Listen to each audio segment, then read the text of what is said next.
I really believe that doing that when you get to new places is a really good way to just dive right in. So having that set up so you're not just throwing money in the dirt is a really good idea.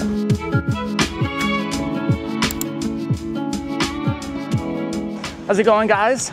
Welcome back to Jomtien. If you can't tell, I am home after my Chiang Mai Krabi trip. My mom was in town, if you guys did not figure that out. So we went on an amazing trip.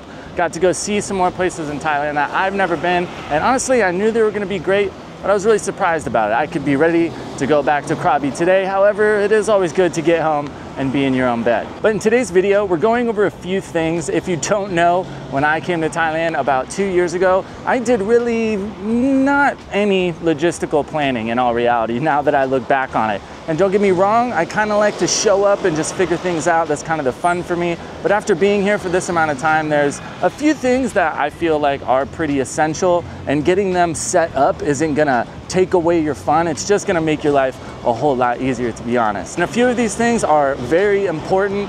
They have caused me a pretty exponential amount of stress because I didn't take care of them. But lucky for you, if you're planning a trip to Thailand soon, today's video, I'm going over what those things are and how you can avoid them.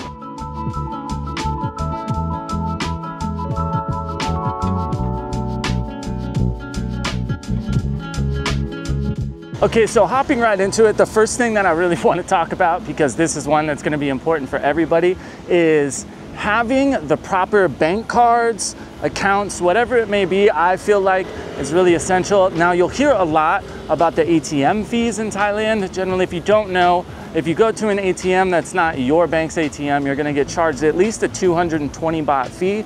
Well, yes, that is annoying, and you can get some cards from all over the world that might reimburse you for those fees, or they might not have any ATM fees on their own, which is great. But the other aspect to that is banking apps. Now, you'll know if you ever use PayPal, or what's the other one in America, Venmo, anything like that. Anytime you transfer anything, you're gonna get hit with a fee. Now, even though it's, you know, $3 to $5 usually, after a while, you do this enough time, it starts to add up, and you're essentially just giving away money, however minuscule it may be. Now, there are a few apps out there that are very good, especially if maybe you're bringing money from home, if you're gonna be transferring stuff from maybe your savings account in America or wherever you're coming from.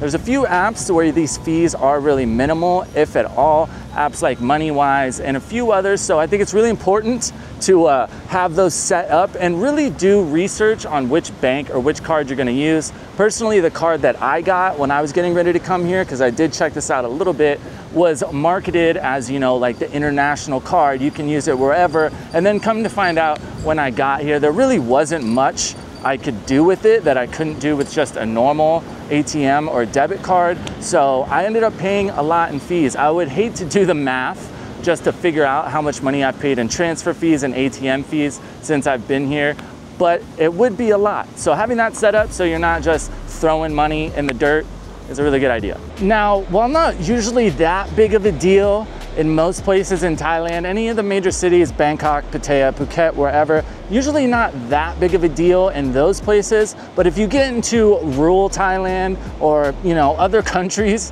in general, communicating in English can become a bit of a process, and it can be a little bit gnarly. Now, in general, Google will probably, you know, get you through most situations, but especially if you're going somewhere that might not have cell service, or, you know, maybe you've just landed and you haven't had a chance to get a SIM card yet, having a way to communicate in English is really good. One thing that I have noticed that I do now quite a bit is that, say I'm going somewhere and I've got tickets, or I know I'm gonna need help finding something, what I'll do is get those translations and just save them, like on my phone or in a note or whatever, or even having a secondary translation device of some sort is always super clutch. I think it's really essential to have more than one way, have, you know, a little bit of redundancy when it comes to being able to communicate, especially if you're running around and you've got to be in certain places at certain times, or, you know, any logistical things that are very important to where you're gonna have to communicate and communicate well, because we all know sometimes, especially with Google, the translations are a little bit off. So even with that, people might still not know what you're talking about. So either backup device or saving some phrases or questions that you know you're gonna need answered accurately before you go is clutch.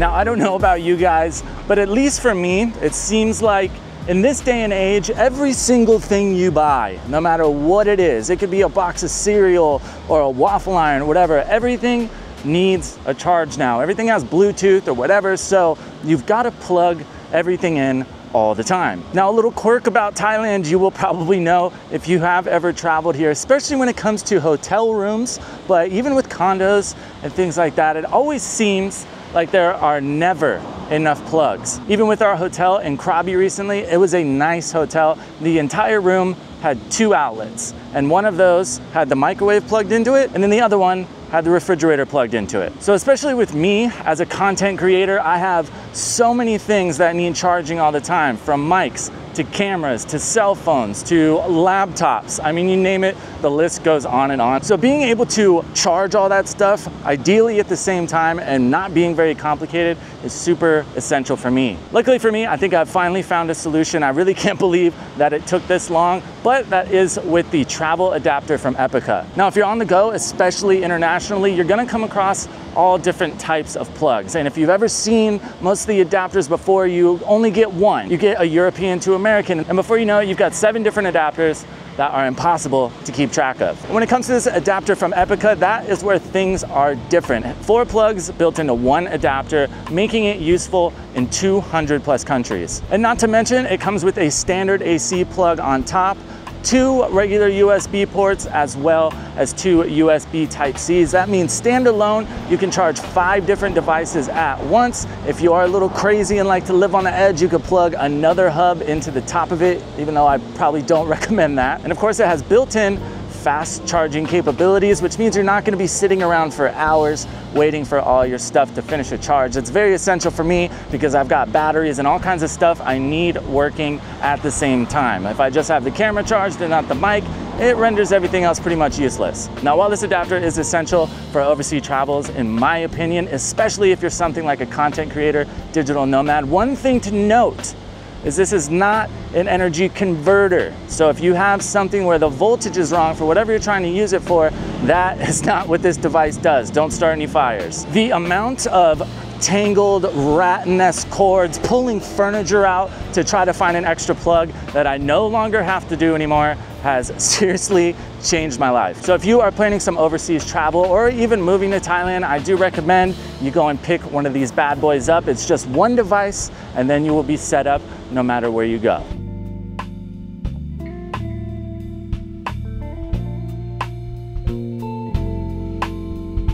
Now, if you guys have watched the channel before, you'll know that I'm a big supporter of just kind of showing up to places, kind of just figuring it out, even not booking hotels till you get there. Sometimes that's a bad idea. I'm not sure if you should do that. I really believe that doing that when you get to new places is a really good way to just dive right in. Now, with that in mind, if you know me personally, you'll know that I am pretty much always the listen to what I say, not what I do type of person. So if you are planning on coming to Thailand or anywhere for that matter, especially if you're planning on moving there, so if you go ahead and get the things that we talked about today, just kind of set up, or even just having an understanding of what you're gonna need to do to make everything seamless. Now, don't get me wrong, no matter how much preparation you do at home, no matter how many of these videos you watch, no matter how many blogs you read, there's gonna be things that you don't know you need to figure out until you get here. But I always try to take it in stride because honestly, sometimes those horrible days or the super stressful where you can't figure stuff out, you end up looking back on them in a positive light. At least for me, when I am stressed and I feel like I can't do something